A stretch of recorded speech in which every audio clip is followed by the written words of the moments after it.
Today on Crypto Channel Direct, Ukraine receives millions in Bitcoin donations amid Russian invasion. South Korea's crypto market grows in strict regulation, and FTX to better the world with $1 billion. And we also have two special guests today. David Mahdi will break down the importance of blockchain identity, while Jonas Jensen talks pioneering in the NFT art world. I'm Claire Ross-Brown and welcome to CCD, where I'll be bringing you the news you need to know, powered by Concordium.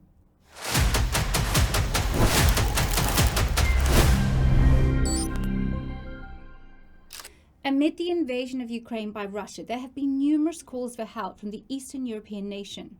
And one such call has been made towards the cryptocurrency community, as Ukraine's official Twitter account posted several requests for donations in the form of Bitcoin, Ether, and USDT.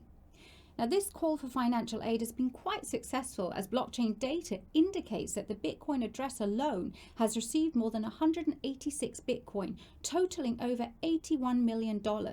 Data from Ethers can show that donations have also been made in the form of USDT, USDC, as well as several NFTs. And in a tweet on Tuesday, the Ukraine account added that they would be accepting DOT donations too. The Twitter account has been met with skepticism, as it's been posting political cartoons and memes, but it has been verified as legitimate. The donation addresses were also shared by Vice Prime Minister Mikhailo Fedorov's verified Twitter account, as well as in his verified Telegram channel.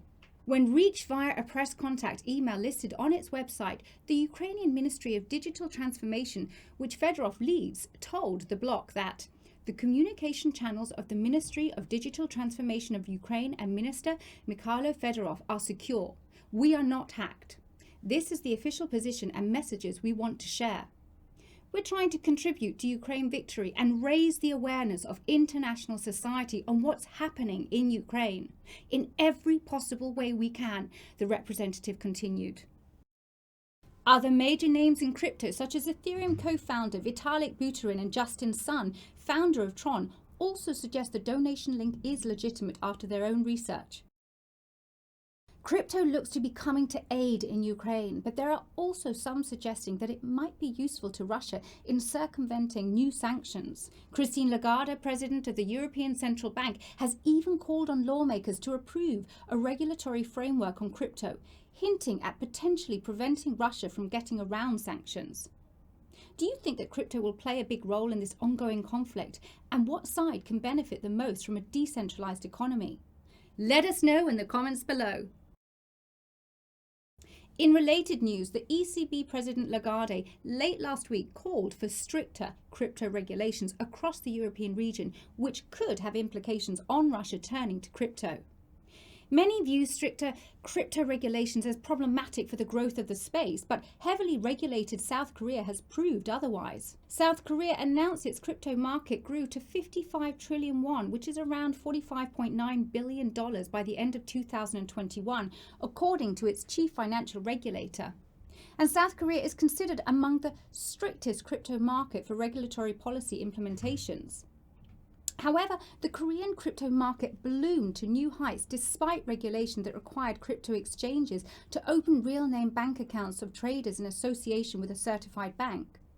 Now, this rule forced nearly 200 small and medium crypto exchanges out of business, as banks refused to offer any of their services. By the final quarter of 2021, the Korean regulators' focus shifted towards crypto taxation, with a proposal to impose a 20% tax on crypto profits. However, the tax policy was delayed for another year. The country has also shifted its focus on non-fungible tokens and might become one of the first nations to issue NFT tax regulations. If you're enjoying today's show, please do let us know by liking the videos and subscribe below. We now turn to David Mahdi, an ex-VP of Gartner and an expert in the field of digital identity, to talk about the importance blockchain-based identities can play in the future. David, thank you so much for joining us today. Excellent. Well, it's my pleasure to be here, and thank you so much for having me, Claire. David, digital identities powered by blockchain have long been seen as a great way to use the technology. So what I wanted to ask you is, what is digital trust and why is it so important? And also, lastly, will it increase in its importance as well? Absolutely. I think before we go down the path of talking about digital identity and how that connects to distributed ledgers and blockchain, I would first start with the notion of digital trust, as you mentioned, Claire, right? So when you think about our lives now, they're increasingly and ever more digital, right? What we're doing today, right? We need software and devices and systems and the internet to do this interview today, right? But even our day-to-day lives, going to the gym, getting on a bus, right, paying for things, it all uses the digital world to make it happen. Now, in the physical world, if let's just say you ran a wine shop, right? And I showed up and I'm from Canada and you're in Denmark and you want to make sure I'm of age to buy that bottle of wine, I might show you my Canadian passport. And you would look at it, and just by virtue of it being issued by Canada, you would say, okay, well, I trust that physical credential and I trust the information in there, right? So we have some kind of trust. And then I likely give you maybe a MasterCard, a Visa, or maybe some local currency in order to pay it. And the reality is, you would have trust, say, in MasterCard, Visa, or the local currency, the central bank. We don't even think about that in the physical world, it Mm. just happens.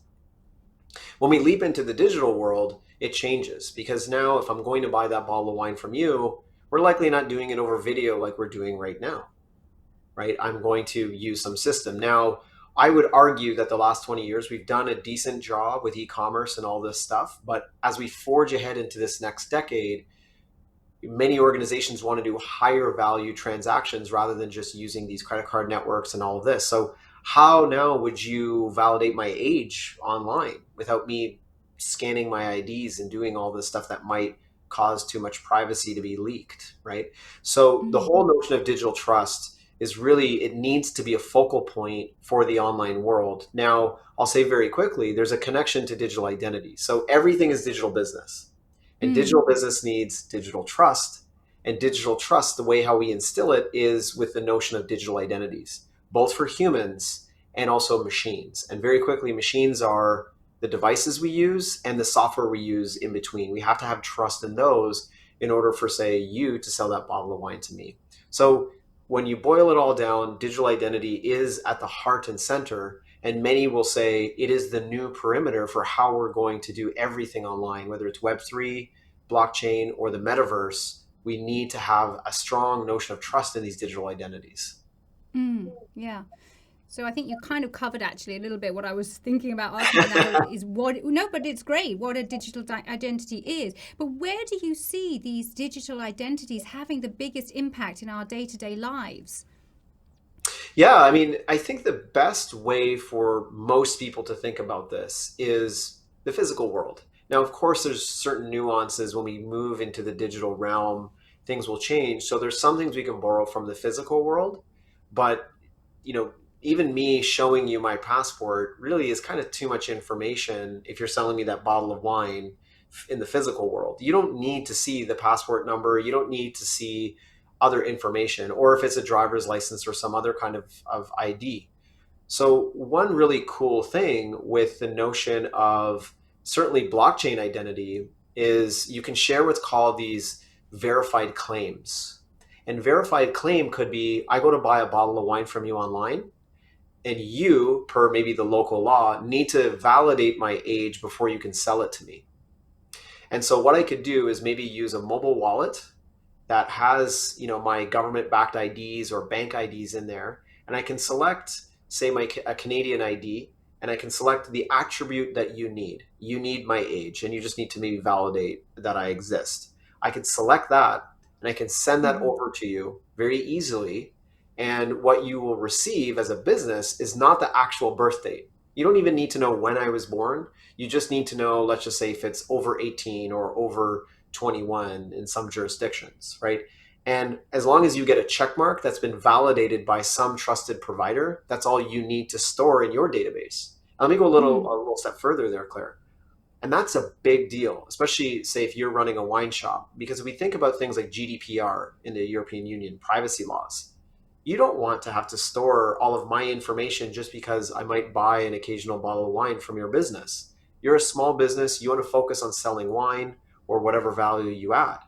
So one powerful thing that these digital identities can do when you back them with verified claims is it can make it a lot easier for small, medium, and even large businesses to do higher value transactions and really minimize the amount of personal private information that's flowing online and that they're storing.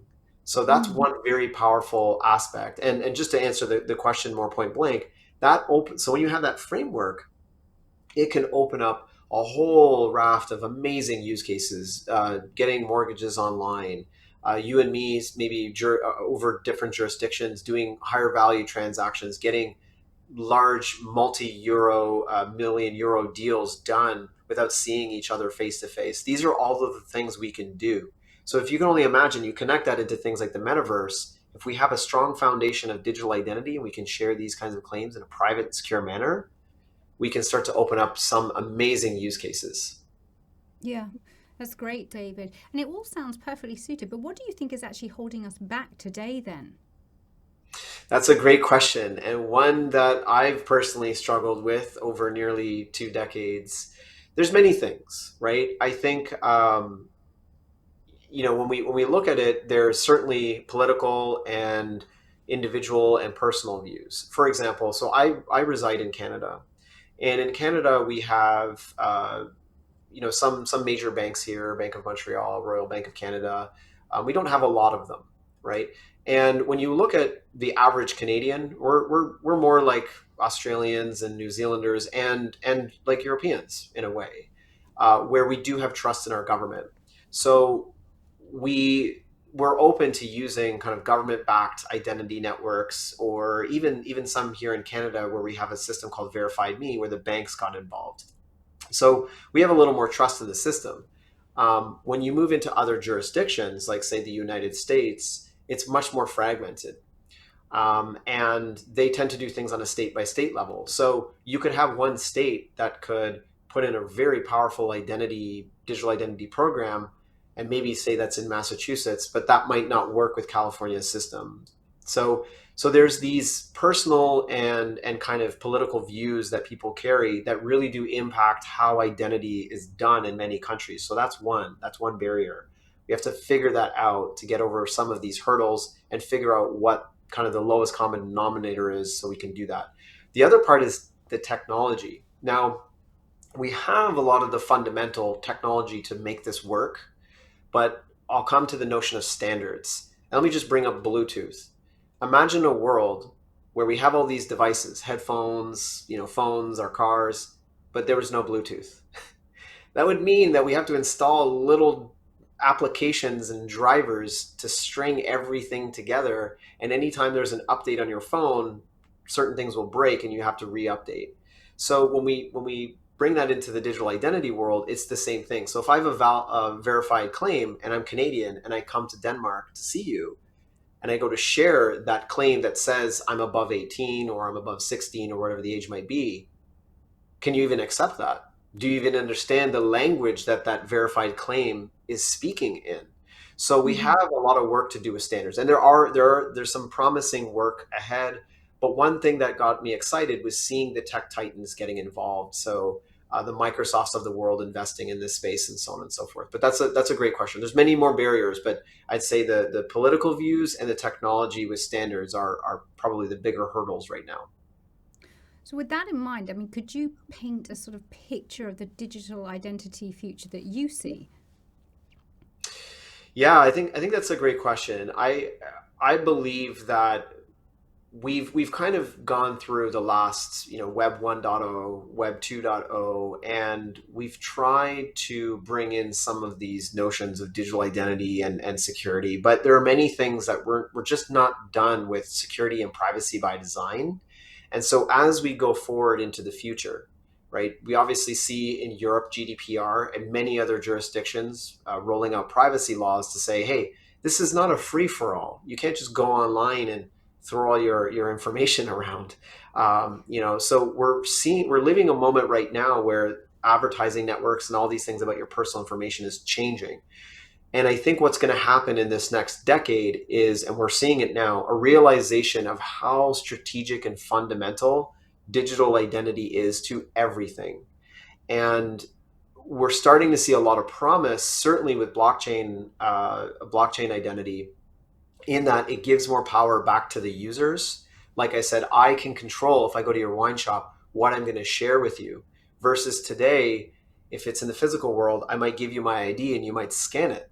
And again, there's all this information on there that you do not need as a business. You don't need to know when I was born. You just need to know No. if I meet the criteria. So as we look into the future, I would see a world where we're going to have multiple identity providers, your bank, your mobile network operator, your government. And I see more of a connection around the world. So if you come to see me in Canada, I would very much see a world where you can use your Danish identities and use them for Canadian services, or even do that from Denmark using these things online. So I see more global interoperability. And like I said, it's going to have to come back to these standards. But again, what this will enable will be some very powerful use cases that I think we're only scratching the surface now, being able to do many more high value transactions, mortgages, loans, government deals, business deals, and so on. Brilliant. Thank you so much, David. That was super insight. And we're looking forward to speaking with you again soon. Excellent. Well, thanks for having me. Thanks. So if you'd like to hear more from David, we have a much longer and more in-depth chat about the potential of digital identity. You can just click on the link above to watch the full interview. It's fascinating. Crypto is again being used to help those who need support with derivatives exchange, FTX pledging to invest up to $1 billion in ambitious projects in order to improve humanity's long-term prospects. The Future Fund, part of FTX's philanthropic arm, the FTX Foundation, said it will invest at least $100 million this year alone. The Future Fund is looking for projects that are working towards major goals like ending global poverty, amongst other things. The announcement said, "Our areas of interest include the safe development of artificial intelligence, reducing catastrophic biorisk, improving institutions, economic growth, great power relations, effective altruism, and more." Sam Bankman-Fried, the richest man in crypto, took to Twitter to announce the fund and offer some philanthropic advice. The FTX CEO said, "Our plan at the Future Fund use critical, quantitative thinking and logic to try to do as much good as we can for the future of the world." Projects have until March the 21st to apply for the first round of funding. And non-profits and for-profits will both be considered so long as they are aligned with FTX's mission. We also spoke with Jonas Jensen, a Danish artist who's been involved with art and NFT since 2015, a time when most people hadn't even considered digital non-fungible artworks. Let's go over and have a talk with Jonas and hear what he has to say.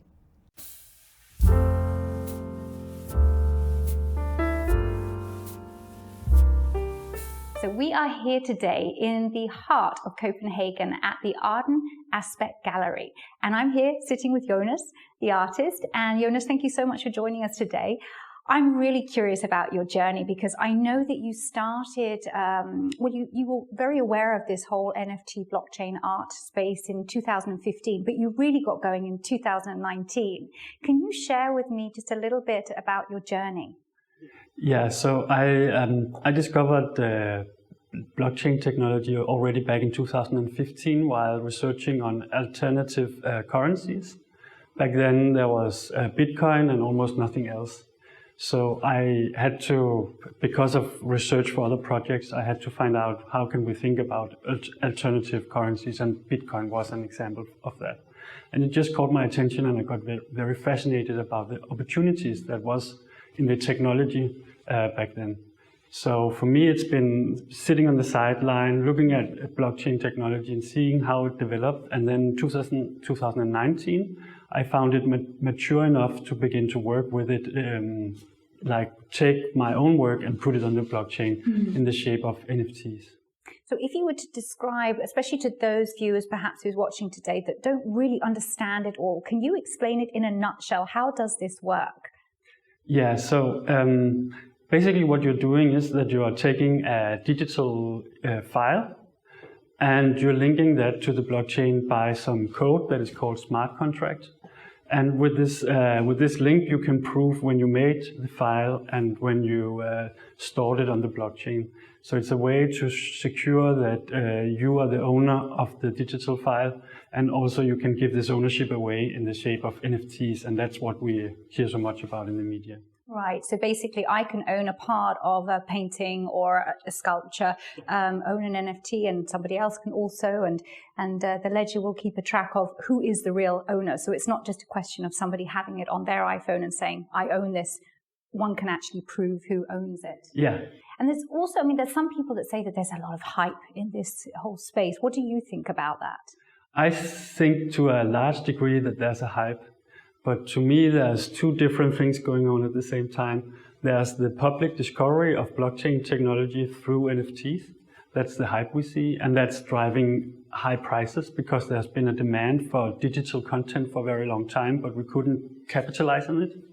And then there's also the infrastructure that is being built, and that's maybe not so hyped, and that is something that is ongoing. And I consider myself an artist that are down in where we work with the technology and we try to find out how can we use this in our daily lives as artists and other humans. Sure. So how would you then in summary say that you see the future of NFTs and art and blockchain going, and also for other artists that want to come and do more what you've done? I think that we will see more and more artists begin to work with NFTs as a simple means to prove provenance of their work. And I think also artists will jump on board for the hype. We will see that, and the expectations of being able to sell work, especially digital work. I also imagine that NFTs will slowly spread out to other niches. So that could be real estate, that could be shipping, that could be, you can't even imagine, maybe digital identity. So artists are often rather early in going into a new space and using technologies, and then afterwards more conservative niches will come in and start to work with it. Brilliant, thank you. Well, thanks, Jonas, for sharing your thoughts today, and we hope that we'll see much more of you in the future. Yes, me too. Thank you. And now we'll go back to the studio. Thank you for joining us on Crypto Channel Direct, powered by Concordia. Now, don't forget to like and subscribe by hitting the button below, and we'll be back next week with news that you need to know. Until then, I'm Claire Ross Brown. See you next time.